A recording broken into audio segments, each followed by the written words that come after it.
Snowflakes clung to my coat as I stood in the doorway of my parents' great room watching my 8-year-old daughter Harper hover near the Christmas tree like she wasn't sure she had the right to be there. The room glowed warm and golden, filled with relatives in red sweaters, sparkling ornaments, and the soft hum of carols playing from hidden speakers. My father stood in the center of it all, performing for the crowd, like he always did, holding up bright packages one by one for the 26 children gathered around him. Every time he called another name, the room erupted in laughter and cheers. Every time he didn't call hers, Harper's small shoulders pinched a little tighter. I felt her inch closer to me, eyes wide with the kind of hope children still carry even when they shouldn't. She had spent days making a little Christmas card for my parents, complete with a sparkly stick figure version of the whole Avery clan. She believed in family. She believed in belonging. She believed in this night. Then my father reached the bottom of his bag, pulled out one final silver-wrapped box, and paused. The room held its breath. Harper did too. And then he looked directly at her with a thin, satisfied smile. "This one is not for you," he said. "Only good kids get presents. Your bastard child can get out." Everything in the room froze. A glass clinked somewhere in the back. A child stopped mid-laugh. Harper's face crumpled and she tried not to cry. She pressed her lips together the way she did when she was being brave. But she was 8. The tears came anyway, hot and fast. And I didn't yell, I didn't beg, I didn't break. I took her hand, lifted my chin, and said clearly enough for every person in that glowing room to hear, "Okay. Goodbye." We stepped out into the cold before anyone could speak. Outside, the wind cut across my cheeks, sharp enough to remind me I was awake, that this was real. Harper buried her face in my coat and sobbed so hard her whole body shook. I held her tight, whispering that everything was okay, even though it wasn't, not even close. The glow of the house behind us made the snow look darker, like the night itself was turning its back on them. I should have kept walking. I should have taken Harper straight home and locked the doors behind us. Instead, a vibration buzzed in my pocket. An unknown number. I hesitated before answering. A man's voice rushed out urgently. "Can you confirm the cancellation?"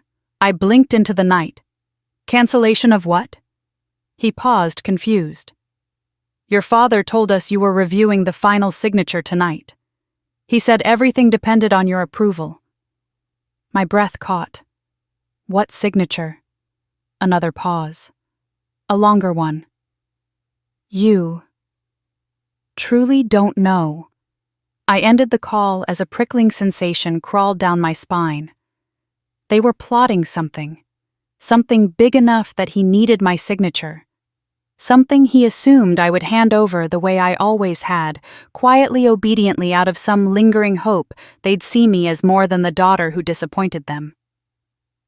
I stared at the glowing windows, at the silhouettes of relatives moving inside, at the faint echo of my father's booming voice. My hand tightened around Harper's. "We're not going back in there," I whispered, "but this isn't over." Harper sniffled and looked up at me with red-rimmed eyes. "Mom, why did Grandpa say that about me?"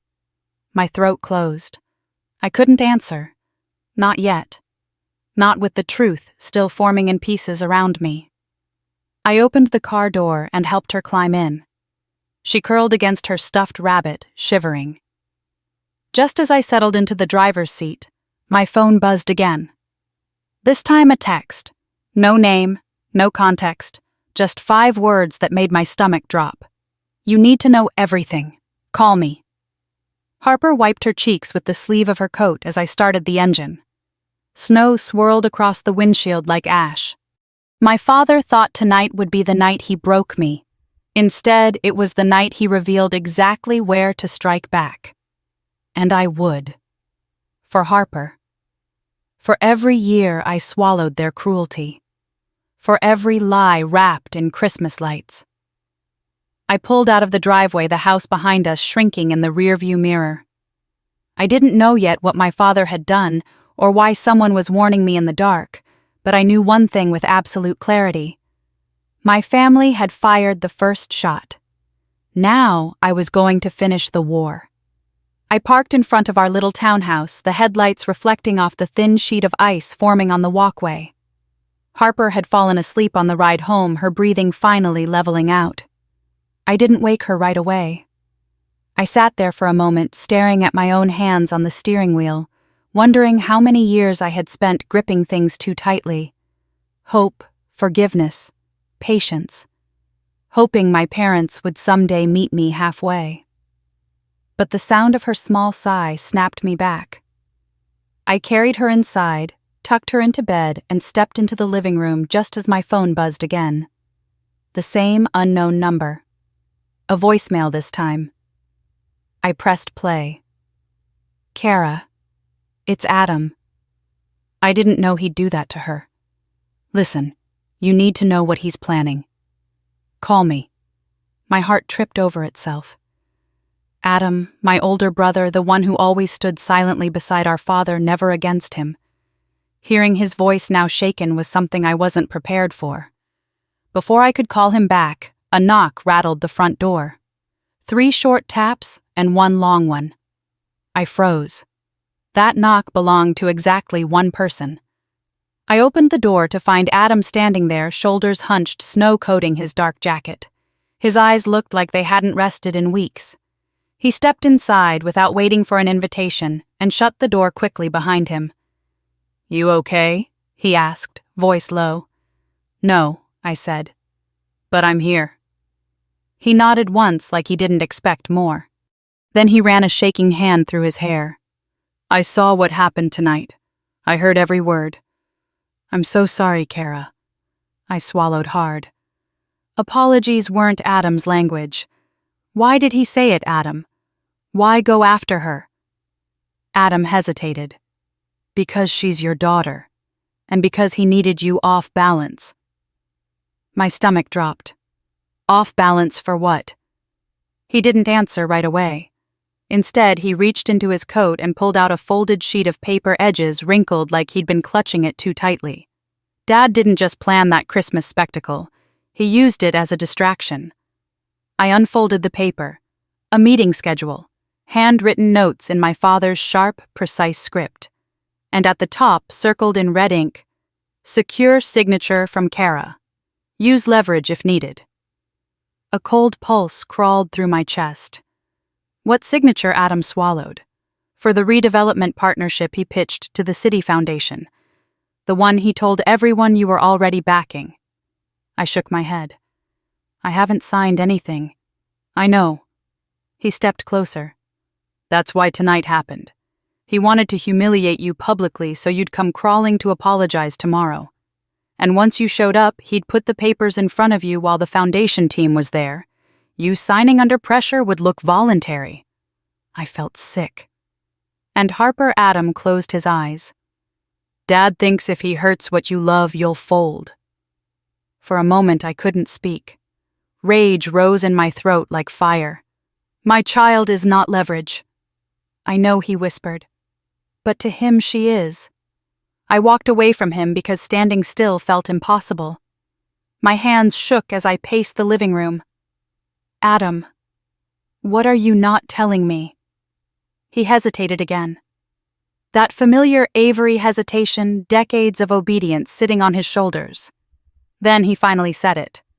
There's a contract draft in Dad's study. It names you as co-sponsor of the redevelopment project. It also lists Harper as the future beneficiary of a trust tied to the property profits. I stared at him. A trust. What trust? I don't have the full picture, he said. But Dad's trying to revise it tomorrow afternoon before the end of the fiscal quarter. If he gets your signature on the redevelopment agreement, it triggers a clause. Everything shifts under his control. My breath stilled. Everything shifts. Meaning Harper's inheritance? Or mine? Both, he said softly. A cold, steady anger entered my bloodstream. Why are you coming to me now? Adam. After all these years. He looked away, shame burning in the slant of his shoulders. Because tonight, I saw Dad for who he really is. And because I heard what he said about Harper last week, he thinks she's a tool to secure the Avery legacy. He doesn't see her as a person. He paused, voice shaking. I can't be part of that. For the first time in years, I saw the boy Adam used to be the kind one before the family molded him into something smaller. You shouldn't go back there, he said. If he realizes you know anything, he'll hit harder. I'm not hiding, I replied. Not anymore. He exhaled, defeated and relieved at the same time. Then he stepped toward the door. If you decide to fight him, check the bottom drawer of his study desk. That's where he hides the things he doesn't want the rest of us to see. Why tell me that? Because you're the only one who'll actually do something about it. He left without waiting for me to answer. The house settled into a deep silence after the door shut, the kind that feels like a held breath. I stood there replaying his words, replaying my father's voice, replaying Harper's tears. Off balance, leverage, secure signature. My father had spent years treating me like a shadow he could shape. Tonight, he tried shaping my daughter too. But instead of breaking me, he revealed the edges of the trap he built around us. I walked down the hallway to check on Harper. She was curled under her blanket, hugging her stuffed rabbit, her eyelashes still damp from earlier tears. I knelt beside her, brushing her hair off her forehead. I won't let anyone hurt you again, I whispered. She didn't stir, but her small hand reached out, finding mine. I squeezed it gently, feeling the promise settle deep inside me. Tomorrow I would walk back into that house, not as the daughter they controlled, but as the woman they underestimated. And I would tear their plans apart piece by piece. The next morning, I woke to the gray light of winter pressing through the curtains. Harper was still asleep, one hand curled beneath her cheek, her breathing soft and even. For a moment, I let myself watch her, memorizing the quiet innocence on her face. Then the memories of last night crashed over me again, the humiliation, Adam's warning, the threat buried inside my father's plans. I slipped out of bed, careful not to wake her, and walked to the kitchen. My phone lay on the table where I'd left it. 2 missed calls, 1 voicemail, all from the same unknown number. I pressed play. Kara, it's Dalton from City Foundation. Richard said your signature was coming today. I need confirmation before we proceed. I ended the voicemail mid-sentence. My father had already set the stage. He was banking on me showing up confused, apologetic, eager to make peace. He thought humiliation would drive me into compliance. Maybe once it would have. Not anymore. I made coffee I barely tasted, trying to steady my thoughts. The question circling my mind was simple, sharp, and urgent. What exactly did he need my signature for? And why use Harper as a pawn to push me toward it? The more I replayed Adam's words, he needed you off balance. He used her, the more I felt a cold determination settle into my bones. When Harper padded into the kitchen, rubbing her eyes, I forced myself to smile. Morning, sweetheart. She climbed onto my lap, her little body warm and tired. Are we going back to Grandpa's house today? No, I answered softly. Not today, and not for a while. She leaned into me, relieved in a way that made my chest ache. Good, she whispered. I didn't like it there. I held her tighter, trying not to think about how many times she must have swallowed her discomfort to please people who didn't deserve her kindness. When she finished breakfast, she curled up with her crayons sketching quiet little scenes, flowers, houses, the 2 of us holding hands. I watched her draw while I packed her backpack and waited for Ms. Rivera to arrive. Half an hour later, Harper was bundled in her coat and ready to go. She paused before stepping out the door. Mom, you're coming back, right? I knelt down and touched her cheeks. I'm coming back. I promise. When she finally left with Ms. Rivera, I grabbed my keys, slipped Adam's folded notes into my pocket, and headed for the Avery estate. The drive felt longer in daylight, every mile filled with memories I didn't want to examine. Christmas mornings where I tried too hard. Birthdays where I watched cousins receive praise while I got nods of polite approval. The years I convinced myself I could earn love if I worked harder. Not anymore. As I pulled into the long driveway, I noticed the house seemed quieter than usual. The festive wreath still hung crookedly on the front door, a mocking reminder of the night before. I let myself in using the holiday rule family could enter without knocking when decorations were up. Inside, the air felt brittle. The laughter and music from last night were gone, replaced by a tense stillness that settled over everything. I walked down the hall toward my father's study, the click of my boots echoing on the polished floor. Adam had told me to check the bottom drawer. I reached for the doorknob and froze. Voices. Judith's sharp whisper cut through the crack under the door. "I told you she'd overreact. You pushed too far." My father's voice followed low and cold. "She'll come crawling. She always does." I saw the look on her face, Judith hissed. "What if she doesn't?" "She will," he said. "She needs this family, and she needs us to accept that child. She'll sign." My jaw clenched. That child. My daughter had a name, a heart, a life, and they saw her as nothing more than pressure. I stepped back into the hallway quickly before they realized I was there. When their voices moved toward the kitchen, I slipped inside the study and shut the door behind me. The room was immaculate, too immaculate. Someone had cleaned it thoroughly since last night. Not a paper out of place, not a pen left uncapped. My heart thudded as I scanned the room. If Adam was right, whatever I needed was hidden deliberately. I moved to the desk, knelt down, and pulled the bottom drawer open. At first glance, it looked empty. Then I noticed a thin line where the wood didn't quite match. I pressed on it, and a false bottom clicked free. Inside was a stack of documents held together with a black binder clip. My father's handwriting covered the top page. Avery Redevelopment Partnership Internal Draft. Co-sponsor, Kara Avery. Co-sponsor. Without my knowledge. My signature forged at the bottom stared up at me like a threat. I flipped through the pages, each one worse than the last. Environmental impact reports marked not required. Financial projections inflated beyond reality. And one memo handwritten by my father chilled me.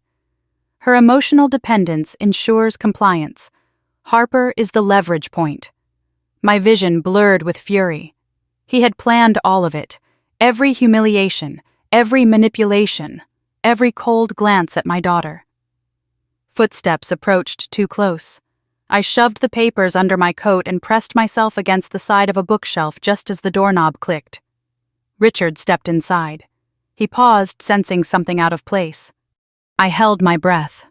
After a tense moment, he left again, muttering to himself.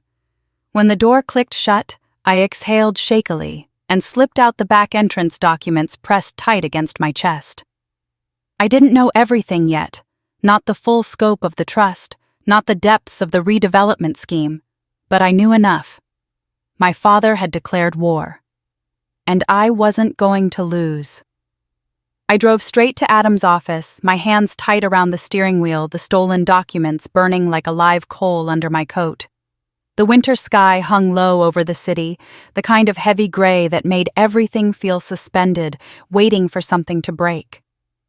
By the time I pulled into the small lot behind his building, my heart had settled into a steady, cold rhythm. Not panic clarity. Adam opened the door before I even knocked. "You got something," he said quietly. I nodded, slipping past him and locking the door behind me. His office was small but warm, stacked with blueprints and folders, the radiator humming softly. I laid the papers on the table, spreading them out like a crime scene. "Tell me what you see," I said. He moved closer, scanning the pages slowly. His jaw tightened with every line he read. "Your father forged your signature," he murmured. "More than once." "I know. And he built an entire redevelopment application around your name. This isn't just unethical Kara. This is government fraud." He tapped the memo about my emotional dependence, his expression hardening. "And he wrote that about Harper." A slow burning rose inside me. Keep reading. Adam flipped to the next section, financial projections with numbers inflated so aggressively it looked almost comedic. Then the environmental exemption forms, all stamped not required with forged initials next to each field. He exhaled sharply. He planned to push it all through the Foundation's grant board using your reputation as the ethical backbone. He needed your name as the moral cover. And when you didn't hand it over willingly, he used Harper, I finished. We stood there for a long moment, the room thick with the truth laid bare between us. This wasn't about one cruel moment at Christmas dinner. This was a pattern, a system, a decision made long before I had even walked into that house last night. Adam dragged a hand across his face. He always underestimated you. Never thought you'd check the drawer. Never thought you'd leave with the documents. He still thinks I'll break, I said quietly. He thinks family guilt is stronger than self-respect. Adam looked up at me, something sharp and resolute in his eyes. He's wrong. I leaned on the table, steadying my breath. What's my move? He hesitated, thinking. First, protect yourself and Harper. Your father is desperate, and desperate men get sloppy. I can handle him. I know you can. He said softer now, but this isn't a normal family fight. There are legal lines here, criminal ones. I swallowed hard. The room felt smaller, closing in with the weight of it all. Second, he continued, we need to verify how deep this goes. If he involved your mother, your uncles, the Foundation staff, if any signatures tie back to you, you're part of the paperwork whether you approved it or not. A chill crept through me, meaning the moment this hits daylight, someone is going to try to shift the blame onto you, leverage your silence, say you knew, say it was a misunderstanding, paint you as unstable, emotional, vindictive. And the part about Harper, I won't let him use her again. Adam reached for one of the printed emails. We start by verifying the Foundation records. I know someone on the compliance board. I can discreetly ask what documentation they received from Richard. I nodded. Do it. He pulled on his coat and moved toward the door, but paused. Kara, you're stepping into something big. You need to be sure about this. I zipped up my jacket, feeling the stolen documents against my ribs like armor. He crossed a line he can't uncross. When Adam left, I stayed behind a moment, steadying my breath before stepping outside into the cold. Snow still crusted the edges of the sidewalk, turning the street pale under the afternoon light. I climbed into my car and pulled out my phone. One unread message from an unknown number. I opened it. A photo filled the screen. Harper yesterday sitting on the edge of the Avery porch steps, swinging her feet, looking small and hopeful and unaware. The angle was low, as if taken from a car window. Beneath the picture, family is watching. Choose wisely. My blood went cold. I checked the timestamp. It had been sent 10 minutes earlier, around the time Harper was walking into the art center with Ms. Rivera. I immediately called Ms. Rivera. Is Harper okay? I asked, my voice tight. Yes, she answered, surprised. She's painting. Why? No reason. I forced calm. Please keep her close. When I hung up, my hands were trembling, but not with fear, with fury. I started the car and drove back toward downtown, thinking fast. The photo wasn't just a threat. It was a message, a reminder that my family had eyes everywhere and they were ready to push harder. But they had made a mistake. They thought fear would pull me back into line. Instead, it sharpened me. By the time I turned onto the main street where the Foundation's offices towered like a wall of glass rising into the gray sky, I was no longer the woman walking out of Christmas dinner in shock. I was prepared, and I wasn't backing down. The receptionist barely looked up when I entered the Avery Foundation building, but the moment she recognized me, her smile tightened into something brittle. She stood a little straighter, smoothing the front of her blazer like she was preparing for impact. "Ms. Avery," she said. "Your father isn't available right now. I'm not here for him." That threw her. A flicker of hesitation crossed her face before she gestured toward the elevators. Compliance is on the 8th floor. So she already knew.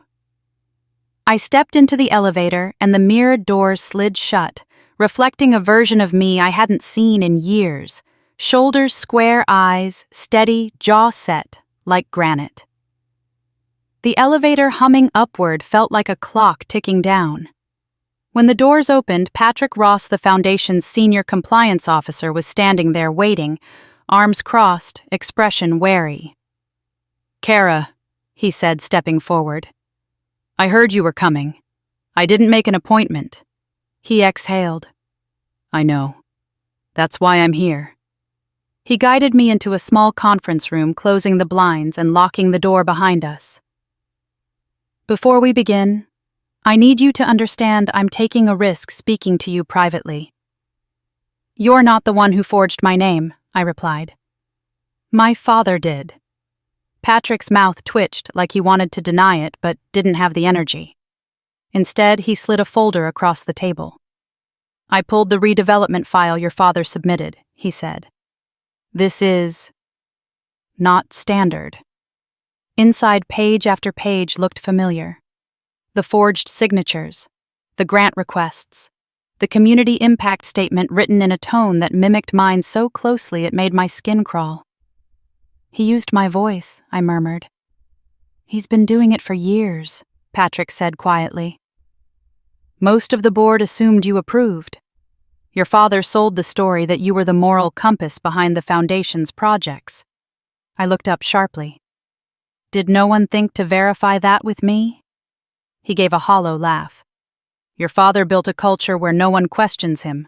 Public image over ethics, control over transparency. You know that better than anyone." "I did." Patrick tapped the folder. "But this land deal stood out. Too rushed, too little oversight, too many corners cut." My pulse thudded harder. "Did he list me as a co-executive on anything else?" Patrick hesitated. "Yes. Several grant distributions signed with your name, at least 2 environmental waivers. And most concerning, he pulled out one final sheet, sliding it slowly toward me, a guardianship contingency tied to the Foundation's charitable trust." The words swam for a moment before sharpening. "If deemed emotionally compromised or unfit, primary stewardship will default to Richard Avery." My throat tightened. "Unfit," I whispered. "Emotionally compromised." Patrick didn't speak. It hit me all at once. This wasn't about money, or land, or image. He was building a paper trail to take Harper from me. He said at dinner I murmured that only good kids get presents. Patrick's face softened with something like pity. "Kara, he's been rewriting the narrative for years. Every time your name crossed his desk, he added notes, comments, always subtle, always just enough to raise doubt." I closed the folder before I tore it in half. "I need copies of everything I said." Patrick nodded. "I'll send them," quietly. "But you should know your father has already called an emergency board meeting for tomorrow morning. He wants to address misunderstandings and reaffirm the Foundation's leadership structure. A cleanup job." "He's terrified," Patrick corrected gently. "He's losing the illusion he's maintained for decades. Men like him don't go down quietly." A sudden knock hit the conference room door, sharp, impatient, purposeful. Patrick's entire posture tensed. "That's him," he whispered. My father's voice cut through the wood. "Patrick, open the door." Patrick looked at me, fear and conflict wrestling in his eyes. I motioned for him to unlock it. The door swung open. My father filled the frame in a dark winter coat, his expression thunderous. "You," he barked at me, "do not belong in this building." I met his glare evenly. "Then stop using my name to run it." The tendon in his jaw twitched. "Patrick, I need the redevelopment file immediately." Patrick didn't move. My father snapped, "Now!" I stepped forward before Patrick could stand. It's not happening, Dad. His eyes narrowed. You think you're brave because you stormed out of a dinner party because you made a scene? The room felt suddenly smaller, hotter. You humiliated this family, he hissed. You embarrassed me. You embarrassed your mother. And now you're dragging foundation matters into your personal tantrum? I laughed once, sharp and humorless. Personal. You forged my signature on environmental waivers. You filed grant requests in my name. And you built a guardianship contingency to take Harper if anything happened to me. His face flickered. Not guilt, not shame, but calculation. You misunderstand, he said slowly. Everything I've done was for stability, for order, for the Foundation's future and your daughter's. My stomach twisted. You don't get to decide what's best for her. His eyes went cold. I always have. Silence snapped tight between us. Then my father leaned in until his breath hit my cheek. Walk away, Kara. Do it quietly, before you destroy everything. I straightened, feeling something steady settle in my bones. I'm not the one destroying anything, but I'm done letting you rewrite my life. His smile was thin and dangerous. We'll see. He turned and walked out, his shoes echoing down the hall like a warning. Patrick exhaled shakily. He's unraveling. I gathered the folder against my chest. Good, I said. I want him to come apart. And I want him to watch it happen. Because this time I wasn't a scared daughter trying to make peace. I was the one holding the match. I drove to my grandmother's house in Maple Ridge with the folder clutched against my chest, the cold evening settling over the neighborhood like a heavy blanket. Her porch light glowed softly through the winter dusk. The same warm glow I remembered from childhood nights when she would sneak me extra cookies and whisper, "You don't have to earn love, sweetheart. You just have to be you." I hadn't seen her since my father started isolating her for her health, which I now knew meant for his convenience. My hands shook as I knocked. A soft shuffling came from inside, then the sound of locks turning.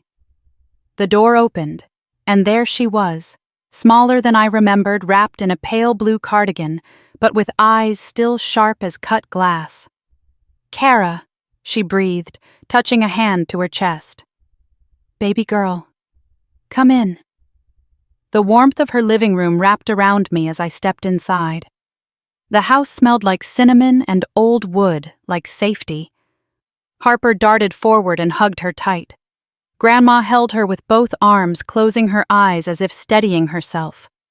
"I didn't know if I'd see you again," she whispered. I swallowed hard. Dad made sure of that. A flicker of bitterness crossed her face.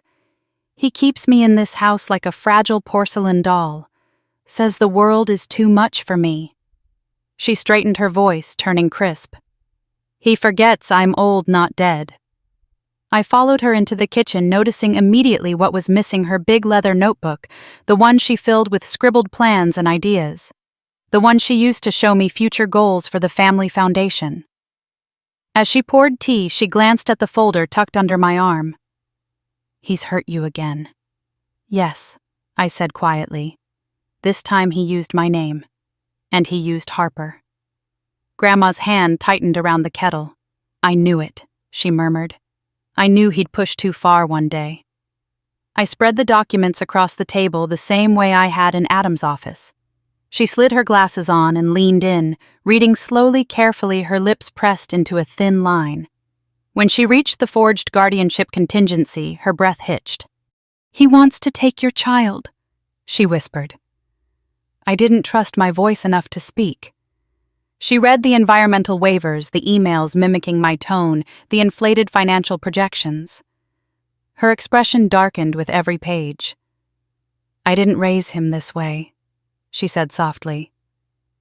"Your father, he wasn't always like this." I sat back, stunned. It was the first time anyone in the Avery family had admitted that aloud. "What happened?" I asked. She closed her eyes for a long moment.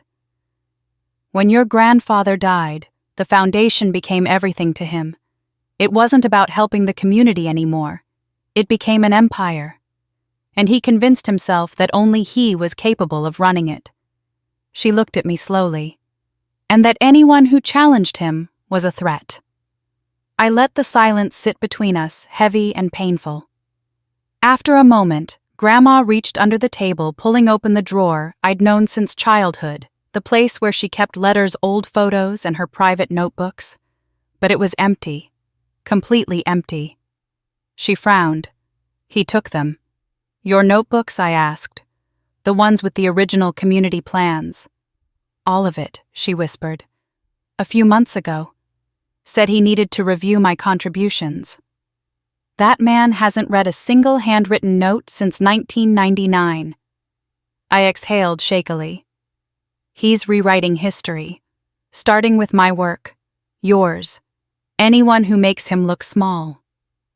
Grandma reached across the table and took my hand. "Kara, listen to me. You have something he can't steal. Integrity. That's why he fears you. That's why he tries to control the narrative." Her thumb brushed over my knuckles. "But I didn't call you here just to talk about him." She stood and moved to the bookshelf near the fireplace, pulling out a thin, cracked binder. When she set it in front of me, my chest tightened. "This," she whispered, "is the real community plan. The one I wrote before your father erased me from the Foundation's history." I opened it slowly. Maps, handwritten notes, lists of families, photos of early volunteers, signatures from people long forgotten. And on the last page in faded ink, successor trustee, Kara Avery. Finalized and notarized. My breath caught. "What is this?"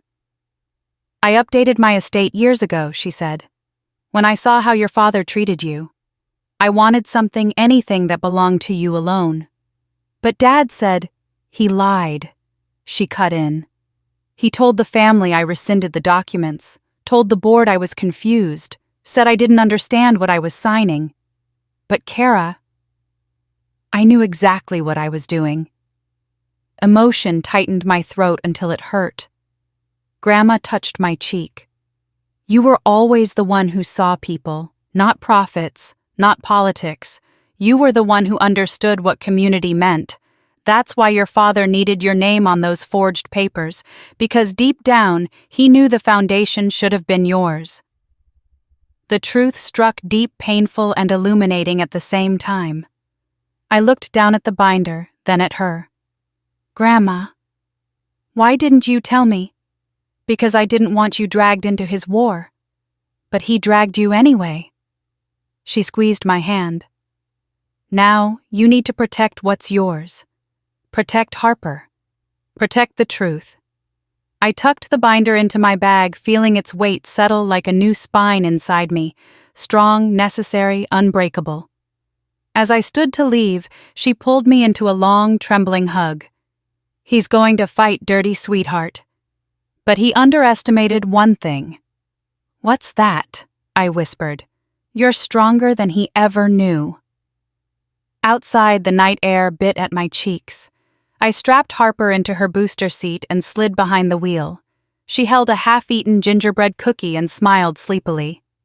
"Mom," she murmured, "is Grandma okay?" "Yeah," I said softly, brushing a strand of hair behind her ear. "She's better than okay."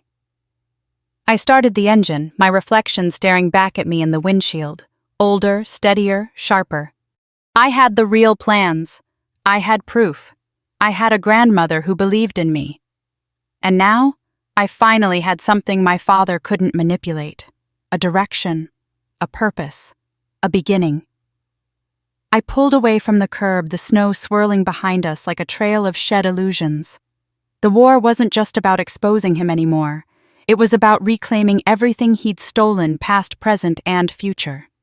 And I was ready to fight. By the next morning, the air in our kitchen felt different, charged, restless, full of a quiet tension that hummed beneath every breath. Harper sat at the counter, coloring a picture of a snowman, humming softly, unaware of the storm that waited outside our front door. I kept glancing at the clock, at my phone, at the folder and binder stacked neatly on the table like weapons. At 9:30 sharp, Adam arrived. He stepped inside with a thermos of coffee in one hand and a flash drive in the other. "Everything you need is on here," he said quietly. "Emails, meeting notes, a memo from last month where the board questioned your father's ethics but kept it off the record to avoid backlash. And something else. Something worse." I tightened my grip on the flash drive. "How bad?" He hesitated. "Your father didn't just misrepresent the permit process. He bribed a zoning officer, not cash political favors." A sick jolt hit my stomach. "He told everyone he didn't need to play dirty. He lied," Adam said simply. "And now we get to decide how to use that." I set the flash drive beside the binder my grandmother had given me. "We take this to the whistleblower hearing." He looked at me carefully. "That's a major step, Kara. Once you file, everything becomes public record within 72 hours. Your father will come after you with everything he has." "He already did," I said. "This time I'm hitting back." Before Adam could respond, a car door slammed outside.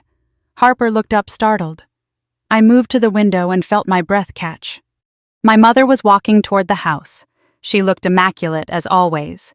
Perfect hair, cream coat gloves that matched, but her posture was tight, brittle, like she'd rehearsed this moment over and over and still didn't feel ready. I opened the door before she could knock. She didn't smile. She didn't greet Harper. She didn't even look at Adam. She looked at me with an expression I'd seen my whole life, controlled concern layered over something calculating. "We need to talk," she said. "We really don't." She stepped inside anyway, brushing snow from her gloves. "Kara, your father is furious. You humiliated him at the foundation. People whispered when he arrived this morning. Do you have any idea what you've done?" I stared at her. "Do you—" She blinked, thrown off. "What is that supposed to mean?" I picked up the folder from the table and held it out to her. "Take a look." She hesitated before opening it. Her eyes moved quickly over the pages, my forged signature, the guardianship contingency, the grant filings. Her face drained of color. "These are misunderstandings," she said weakly. "No," I said, stepping closer. "This is fraud. This is manipulation. This is you standing silently while he tried to set the stage to take my daughter." She looked up sharply. "We never wanted to take Harper. We were protecting her." My voice rose before I could stop it.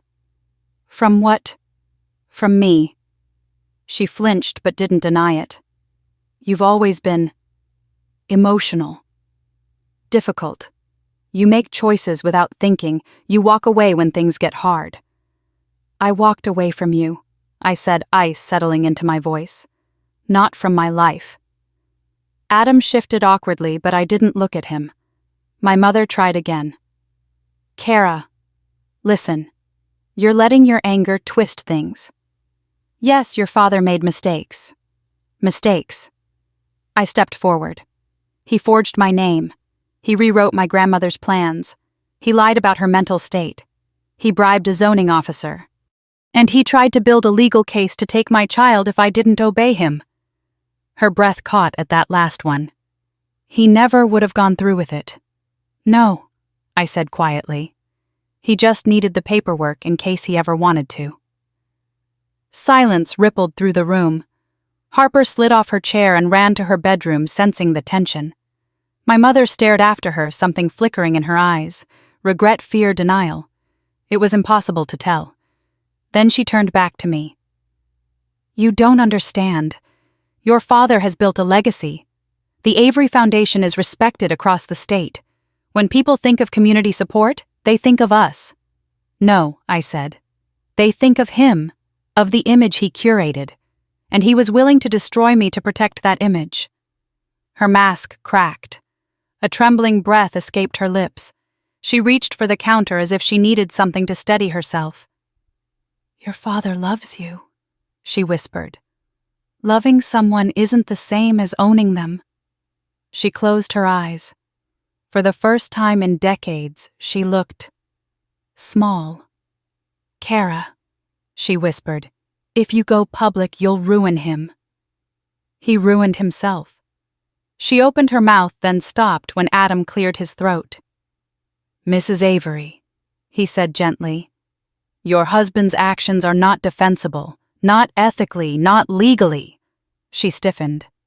"You stay out of this." "I can't," he said steadily. "I'm the compliance consultant who uncovered part of it." Her gaze snapped to me. "You brought him into this." "He volunteered," I said, the moment he realized what Dad had done. She shook her head, tears threatening. "Please, for the sake of the family." "There is no family," I said quietly. "Not the way you think." A long silence filled the room. Then she straightened her coat, wiped beneath her eyes, and said, "Your father won't let this go. You're provoking a war you cannot win."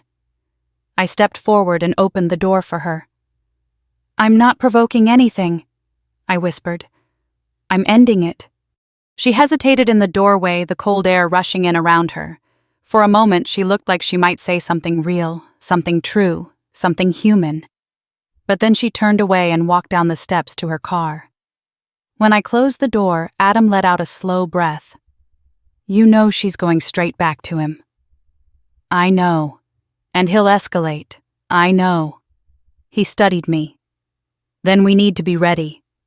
I nodded, picking up the binder again, my grandmother's handwriting staring back at me like a promise. "I'm done playing defense," I said softly. "It's time to go on the attack." Harper peeked out from her room, clutching her stuffed rabbit. "Mom, are we okay?" I knelt and held my arms out to her. "We're better than okay," I whispered into her hair. "We're finally telling the truth." But the truth wasn't enough. Not yet. The storm was only beginning.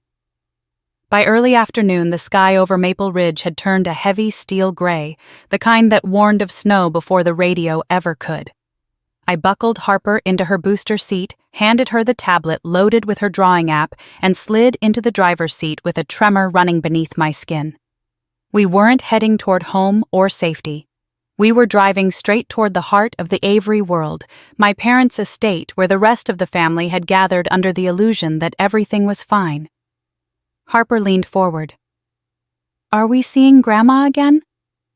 "Not today," I said softly. "We're just picking something up." She nodded, accepting my answer, though I could feel her watching me with quiet curiosity. Adam followed us in his truck, keeping a few cars behind. He didn't like me going alone, and truthfully, neither did I. But this was something I needed to face myself, at least the first part of it. As the familiar iron gates came into view, something cold lodged in my throat. The estate was decorated like a glossy magazine cover. Twinkling lights wound perfectly along the porch railings. Wreaths hung with surgical symmetry, the giant Christmas tree glowing through the front window like a stage prop. It all looked beautiful. It all felt rotten.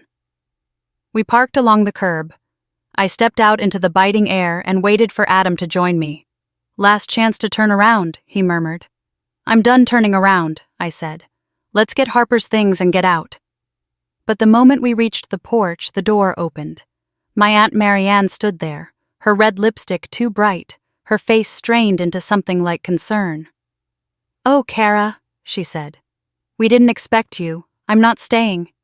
She stepped aside anyway, motioning for us to enter as if she'd rehearsed this moment. Behind her, I saw the living room crowded with relatives, some clutching coffee mugs, some whispering, some staring at me like a headline come to life. My father stood near the fireplace wearing the same controlled calm he used at fundraisers. My mother sat stiffly on the couch, hands folded too neatly in her lap. My cousin Eric lingered near the dining room archway, watching everything with a lawyer's calculating eyes. The room went quiet the instant I stepped in. Harper pressed against my side, her small fingers gripping my coat. "We need her backpack," I said flatly. "Then we're leaving." My mother rose slowly, smoothing her skirt. "Kara, please. We just want to talk." "No," I said. "You want to spin." Before she could respond, a small shape darted into the room. My niece Emma. She ran straight to Harper. Your backpack is in the den, she whispered. I kept it safe. Harper's shoulders relaxed a little. Thank you, she whispered back. Marianne swooped in with a hostess's smile. See, we're all trying to help. Help yourselves, I muttered. We moved toward the hallway, but my father stepped forward, blocking the path. Kara, he said calmly, this could have been handled privately, but you're choosing spectacle. You always have. A laugh burst out of me, sharp and disbelieving. You forged my signature. You built a guardianship contingency behind my back. You tried to weaponize a zoning officer. And you want to talk about spectacle? His jaw clenched. Lower your voice. Why, I asked. So the family won't hear the truth.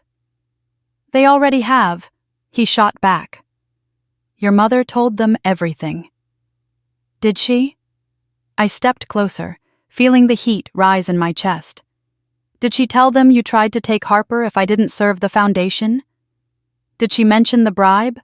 The forged waivers? The environmental fraud? A ripple of murmurs swept through the room. My father's face reddened. You don't know what you're talking about. I know exactly what I'm talking about. Adam stepped forward. Actually, he said calmly, we all do. My father turned on him. You have no authority here. Maybe not, Adam said, but the Office of Inspector General does, and the documents you forged, those fall under federal review. A gasp went through the room. My mother's hand flew to her chest. Kara, stop this, please. But before I could answer, Harper tugged my sleeve. Mom, she whispered, I found my backpack. She was right. It was sitting by the staircase, leaning against a cabinet. I crouched and helped her slip it on. Go stand with Adam, I told her softly. She obeyed, trusting me without question. When I stood again, the room shifted. Something electric ran beneath the surface. Resentment, fear, curiosity. My father's voice dropped low, dangerous. You walk out now and you are finished. You will not ruin this family. This family ruined itself, I said. My mother took a trembling step toward me. Don't do this, Kara. You don't understand what you're risking. I understand exactly what I'm risking, I said, and what I'm saving. I took a slow breath, feeling the room close in around me. I'm filing a whistleblower complaint tomorrow morning. Silence. Absolute stunned silence. Marianne covered her mouth. Eric blinked like he couldn't believe I'd said it aloud. My father stared at me like I'd spoken a foreign language. You wouldn't, he whispered. You trained me to believe I wouldn't, I said. But you forgot something. I stepped back toward the door. I'm not the daughter you raised anymore. The second the words left my lips, something fell, some invisible weight I'd carried for years. My father surged forward as if he might grab my arm, but Adam stepped between us. We're done, Adam said quietly. I opened the front door, the cold air spilling in like a blessing. Harper rushed to my side, slipping her hand into mine. We stepped into the snow. Behind us, my father's voice broke through the chaos. You're making a mistake, Kara. The board will never believe you. I didn't turn around. They don't have to believe me, I said. I brought the documents. The door slammed shut behind us. For a moment, I stood still on the porch, breathing in the frozen air, letting it clear the last shaking remnants of fear. Adam touched my shoulder. You sure you're ready for what comes next? Yes, I said, squeezing Harper's hand gently. I'm ready for all of it. Snowflakes drifted down around us, slow and steady. The war had reached their doorstep. Now it was coming home. The next morning, the sky was still dark when I slipped out of bed and tiptoed to the kitchen. Harper was asleep in her room, curled around her stuffed rabbit, her breathing soft and steady. I let her rest. Today would change everything, and she deserved one more hour of peace before the ground shifted beneath us again. I brewed coffee, set the documents on the table, and reviewed them one last time. Every forged signature, every doctored waiver, every guardianship contingency. My grandmother's real community plan. And Adam's compiled evidence. The pile felt heavier than it looked, the weight of a decade's worth of lies pressed into paper. At 7 sharp, Adam pulled into the driveway. He stepped into the kitchen with a careful expression. "You ready?" I nodded. "Let's end this." We drove to the county building downtown, the sky slowly brightening behind the mountains. The whistleblower office was tucked into the 4th floor, a quiet hallway with beige carpet and stale air. It didn't feel like the kind of place where lives were dismantled. But that's exactly what would happen here today. A woman named Celeste greeted us with a polite, controlled smile. "Ms. Avery, Mr. Hale. Come with me." We followed her into a small room with a long table, 2 chairs, and a recorder already set up. She motioned for us to sit. "You're filing under the Federal Whistleblower Protection Act," she said. "Everything you say will be recorded. Everything you provide will be reviewed by investigators." I took a steady breath. "I understand." She clicked the recorder on. "State your name, Kara Avery, and what do you wish to report?" For a moment, I hesitated, not out of fear, but because saying it aloud made everything real. There was no turning back. "My father, Richard Avery, has been committing fraud through the Avery Foundation," I said. "He forged my signature on multiple official documents, manipulated zoning processes, fabricated waivers, and attempted to build a legal case to remove my daughter from my custody. He also misrepresented my grandmother's mental state to gain control of foundation assets." Celeste nodded. "And you have proof?" "Yes." I placed the first folder on the table, then the second, then the binder. The stack looked like it might collapse under its own weight. As Celeste examined the documents, her expression shifted. It went from polite curiosity to sharp attention to outright alarm. She looked at Adam. "These environmental waivers alone could trigger a state audit." "There's more," he said quietly. He handed her the flash drive. Celeste sat back. "This is significant. Investigators will contact you within 72 hours. "Thank you," I said. When we stepped out into the hallway, something felt different. Not relief, not victory, but a quiet internal click. A door inside me had closed. Permanently. We rode the elevator down in silence. When we stepped outside, snow had begun falling, dusting the sidewalks in thin white layers. Adam exhaled. "He's going to know by noon." "I know. And he's going to retaliate." "I know." He looked at me carefully. "Are you scared?" I thought about that for a moment. "I'm done being scared." Before he could respond, my phone buzzed. A single text from an unknown number. "The board is meeting without you. They're trying to vote you out of any successor rights." My jaw tightened. Adam leaned over. "Who sent that?" No idea. But I had a suspicion. I drove home fast, the snowfall thickening, turning the streets into quiet silver. Harper was waiting by the window when we pulled in. She ran outside in her pajamas, boots half-zipped. "Mom, Grandma called." My heart stopped. "Which one?" "Great-Grandma," she said. She sounded upset. I rushed inside, grabbed the phone, and listened to the voicemail. My grandmother's voice shook. "Kara, honey, they came to see me. Your father and Eric. They said things lies about you. I told them to leave. They said they'd come back with documents. Be careful. Please, be careful." My breath turned sharp and thin. "He's panicking," Adam said. "He's trying to bury evidence, or pressure her to rescind her will," I murmured. I paced the living room, heart pounding. Harper watched me from the couch, wide-eyed.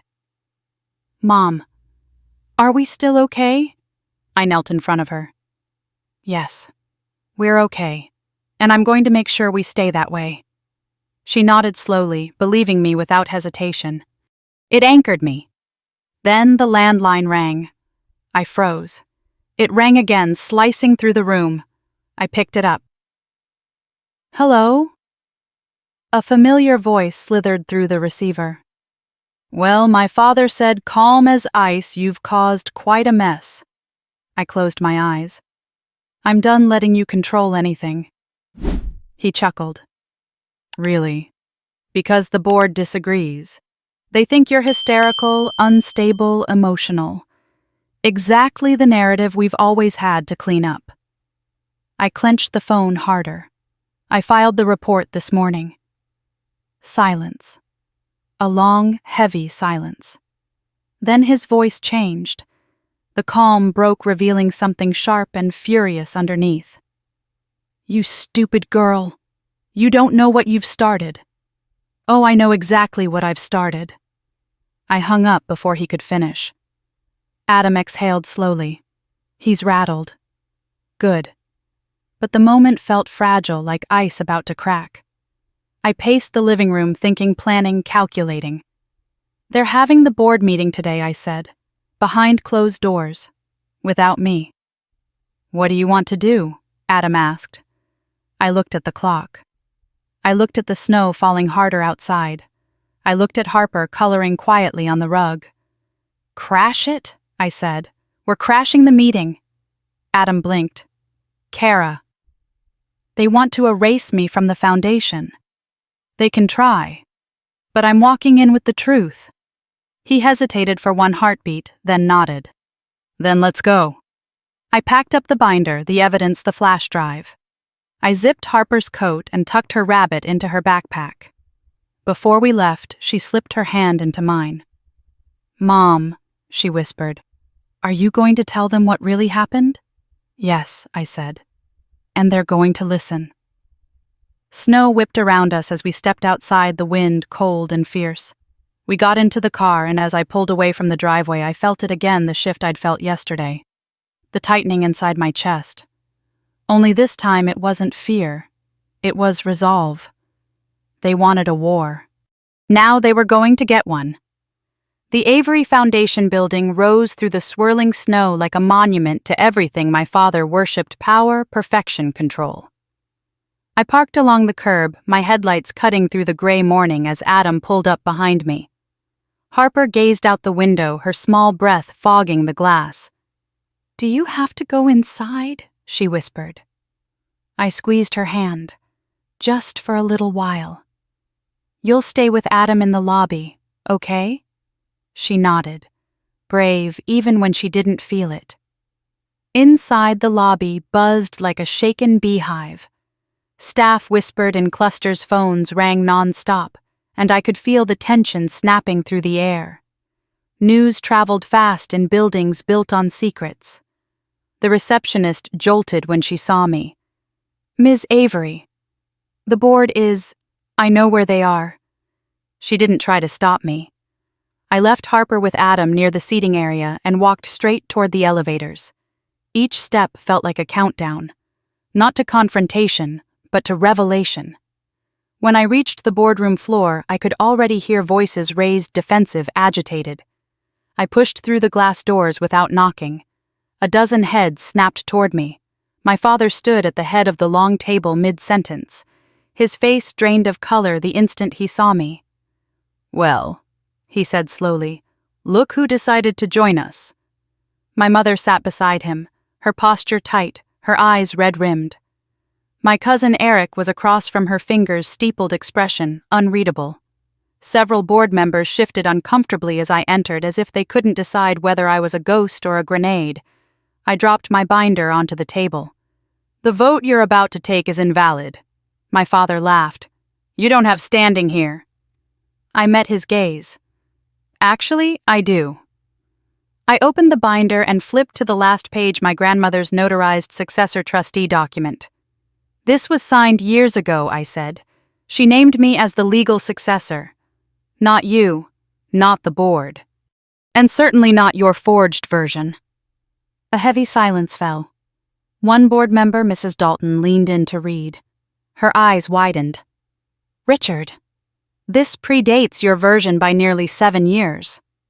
My father's nostrils flared. She was confused. No, I said.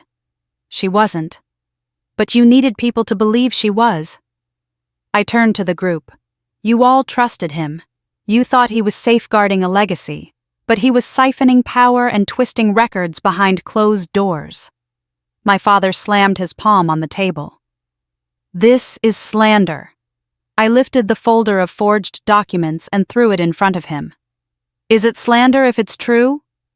Papers spilled across the glossy wood waivers with my forged signature email chains doctored to mimic my voice zoning forms marked with falsified initials. Eric leaned forward, pale. Richard, did you actually sign her name on these? My father snapped. I delegated. It's common practice. Forgery isn't common practice, I said. Neither is bribing zoning officers. The room erupted. Voices layered over one another, shock, accusation, disbelief. My mother buried her face in her hands. My father roared over the noise. You have no proof of that. I slid Adam's flash drive across the table. The investigators do. My father's face went scarlet. This is a family matter, he growled. No, I said, stepping closer. A family matter is hurting my daughter. This is criminal. He lunged forward, but Eric grabbed his arm. Richard, stop, he hissed. We can't fix this if you lose control. I'm not losing control, my father bellowed, proving the opposite with every word. The boardroom door swung open suddenly. Adam rushed in, breathless, holding his phone. Kara, it's happening. My stomach dropped. What? He handed me the phone. On the screen was a live video. Snow, flashing lights, officers, a crowd. My grandmother's house. No, I whispered. Adam gripped my arm. Harper is safe. Your neighbor picked her up. But the officers are there with a warrant. Someone reported financial exploitation. My father stiffened. I stared at him, horror and fury slamming together in my chest. You reported your own mother, I said, my voice low and shaking. To silence her. She's elderly, he barked. She needs supervision before she ruins the family's reputation. She changed her will, I whispered. She chose me. His face twisted. She made a mistake. No, I said. You did. The room had gone silent again. My father's gaze darted between board members, calculating, cornered. This is a coordinated attack, he insisted. She's manipulating all of you. Mrs. Dalton stood. Richard, I've supported you for 20 years. But this is indefensible. I placed my palms on the table and leaned in, speaking quietly but firmly. You wanted a vote. Then let's vote. A murmur swept the room. Vote on whether to silence me, I said. Vote on whether to ignore the forged documents, the manipulated plans, the bribery, the attempt to take my child. Eyes dropped to the table. Shame spread like cracks through porcelain. Finally, Mrs. Dalton lifted her hand. I moved to suspend Richard Avery indefinitely pending investigation. Another board member raised his hand. I second. One by one, hands rose around the table. All but one. My mother sat still, tears streaming silently down her face. She didn't vote. She didn't look at me. She didn't look at him. When the vote passed, my father looked around the room with a stunned expression, like the world he'd built, brick by careful brick, had suddenly disappeared beneath him. He whispered, You'll regret this, Kara. No, I said, feeling something lift off my chest. Years of weight, shame, fear. I'll finally breathe. Security entered at the board's request. My father tried to shove past them, but they guided him out of the room as he protested, shouted, cursed. The door closed behind him. Silence settled over the boardroom once more. I took a slow breath and stepped back. We're not done, I said. There's more coming. But for the first time, I wasn't the one being dragged. I was leading. And the truth was finally louder than my father's name. Snow was falling harder by the time Adam and I reached my grandmother's house in Maple Ridge. Police tape cordoned off the walkway, and 2 patrol cars sat idling at the curb lights, flashing across the drifting flakes. My chest tightened with every crunch of snow beneath my boots. I hurried toward the porch. Where is she? Where's my grandmother? A young officer stepped forward, holding up his hand. Ma'am, we're conducting a welfare check based on a report of financial exploitation. That report was false, I snapped, manufactured to intimidate her. Where is she? He glanced toward the house. She's inside with the responding detective. She's safe. Safe. I didn't believe it until I reached the living room and saw her sitting in her armchair, a blanket over her knees, her expression composed but exhausted. Detective Ramirez sat on the couch across from her notebook balanced on his knee. My grandmother's face softened when she saw me. Kara. I dropped to my knees beside her chair. Are you okay? She touched my cheek with a trembling hand. I'm fine, sweetheart. They came in loud, but I'm fine. Detective Ramirez gave me a cautious nod. Ms. Avery, thank you for coming. Your grandmother has been explaining the situation. She told you my father fabricated the report I asked. She told me he confirmed. And everything she described matches inconsistencies we noted when cross-checking the caller's identity. I swallowed hard. He's trying to discredit her. He wants her to rescind her will. Ramirez didn't argue. We've opened a separate inquiry into possible fraudulent reports and coercion attempts. My grandmother squeezed my hand.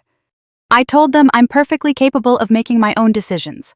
I told them who I trust. Her eyes glistened. I trust you. I bowed my head for a moment, letting her words settle somewhere deep, somewhere untouched by all the years my parents spent trying to convince me I wasn't enough. But before I could speak, loud voices erupted outside. Adam rushed in. Kara, we've got a problem. I stood, heart pounding. What now? He handed me his phone. A shaky live stream was playing my cousin Eric standing in front of the Avery Foundation building. A crowd of reporters gathered around him. Eric's voice blasted through the tiny speaker. This morning, the board voted under duress. My cousin Kara manipulated key members with fabricated documents to seize control of the foundation. We are urging state authorities to intervene. Adam muttered. He didn't waste time. My stomach twisted. Eric wasn't stupid. He was my father's shadow in a younger suit, calculating, ambitious, and hungry for power. If my father fell, Eric wanted to be the one to rise. Another voice entered the frame, my mother. She looked pale, shaken mascara smudged beneath her eyes. Reporters thrust microphones at her. Mrs. Avery, did your daughter force the board's decision? My mother hesitated. Tears welled in her eyes. Then she whispered, I don't know what to believe anymore. Adam cursed under his breath. He's using her. They're spinning everything already. Detective Ramirez glanced at the screen. This is unfolding fast. You might want legal counsel before responding. But I wasn't ready to respond publicly. Not yet. I had one priority left. Grandma, I said, kneeling beside her again. Do you want to come with me? Just until things settle. She smiled sadly. Oh, honey. I've lived long enough to know things don't settle on their own. You make them settle. I opened my mouth to protest, but she shook her head gently. I'm not leaving my home, and they won't scare me into hiding. She tapped her temple. My mind works just fine. The detective nodded respectfully. I'll stay with her until transport arrives. Transport? I asked sharply. He cleared his throat. To the courthouse. She wants to file her own affidavit. My grandmother's chin lifted with quiet pride. If your father thinks he can silence me, he's forgotten who raised him. Emotion hit me so hard it almost hurt. You don't have to do this today. Yes, she said, squeezing my hand. I do. Ramirez stood. I'll escort her. You should go. There's another situation. My pulse spiked. What situation? Adam stepped back into the room, jaw clenched. Your father just arrived at the foundation, and he's demanding to see Harper.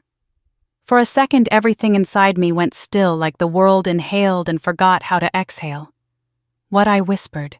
He's claiming parental rights through the guardianship contingency, Adam said. The one he forged.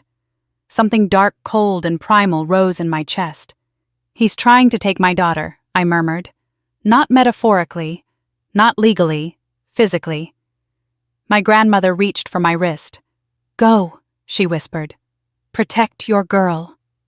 I kissed her forehead, whispered a promise I intended to keep, and rushed out of the house with Adam on my heels. Snow stung my cheeks as we sprinted toward the cars. He won't get near her, Adam said fiercely. He won't get within a mile, I said. As I flew down the icy street toward the foundation, my fingers tightened around the steering wheel until my knuckles blanched. My father didn't want a war. He wanted ownership. But he'd forgotten something essential. I was no longer the daughter he could intimidate. And he was about to learn exactly how far a mother would go. By the time I reached the Avery Foundation, the snow had thickened to a white curtain swirling hard against the glass facade. I slammed the car door and ran, boots slipping on ice, heart beating so fast it drowned out the wind. Through the lobby windows, I saw him, my father, standing near the reception desk, voice raised, hands slicing angrily through the air. And there, pressed against the wall with her backpack clutched to her chest, was Harper. My vision sharpened into something fierce and narrow. I pushed through the doors so hard they crashed against the stopper. The entire lobby froze. My father turned. The look on his face wasn't regret or even fury. It was entitlement. Pure, hard entitlement. Kara, he said, stepping forward. I'm taking my granddaughter home where she belongs. I moved between them instantly. You're not touching her. She is unsafe with you, he snapped. You're unstable, vindictive. You're destroying everything I built. I felt Harper's fingers grip the back of my coat. You built a lie, I said. And now it's collapsing. Adam rushed in behind me, breathless. 2 security guards stepped forward, uncertain whom to assist. My father pointed at them. Escort my daughter out of this building. She is trespassing. No, Adam said sharply. She's not. A ripple spread through the lobby, whispers, curious glances, phones discreetly lifted to record. The foundation staff barely hid their shock. This wasn't happening behind closed doors anymore. This was public. My father inhaled, ready to unleash something cruel, but then the elevator dinged. All heads turned. 3 federal investigators stepped out, badges, visible expressions sharp and focused. The lead agent addressed the room. Richard Avery. We need to speak with you. My father stiffened. Not now. I'm dealing with a family situation. This is not optional, the agent said. Step away from the child. The words hit him like a blow. For a second I thought he might fight, scream, deny, lash out, but something inside him faltered. A crack, a weakness, a realization that the walls around him had finally collapsed. He stepped back. Barely. The agent turned to me. Ms. Avery.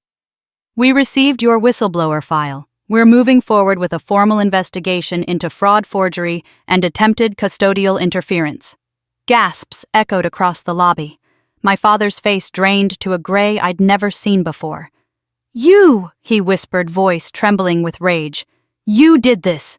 No, I said, pulling Harper into my arms. You did. Another agent held up a sealed envelope. We also have a protective order filed this morning by your grandmother, Margaret Avery. A stunned silence fell. She requested immediate court enforcement to prevent you from contacting her or attempting to access her estate. My father swayed slightly as if the floor had shifted beneath him. Then the lobby doors opened again. My grandmother stepped in slowly, Detective Ramirez guiding her arm. Snow dusted her hair. Her shoulders were small but steady, her expression firm. Richard, she said quietly. Enough. My father's eyes widened, disbelief flickering. Mother, why are you here? You should be resting. I am here, she said, because you will not bully this family anymore. The room felt impossibly still. My grandmother walked toward us. She placed one hand on my shoulder and the other on Harper's back. "This child," she said, "is the only Avery who understands what family truly means." Harper leaned into her gently.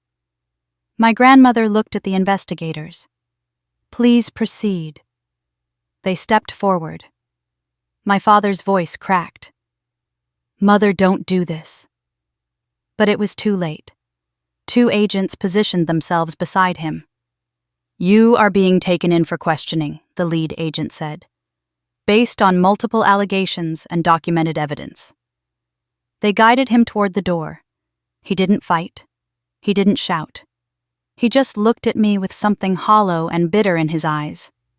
"This is revenge," he spat. "No," I said softly. "This is truth." The doors closed behind him, and the building exhaled. Security relaxed. Staff whispered. Phones buzzed. The air itself felt lighter, as if the storm inside the foundation had finally started to clear. My grandmother cupped my cheek. "It's over now." Not entirely, I knew. Investigations take time. Wounds take longer. But the war, the one he'd forced on me, was done.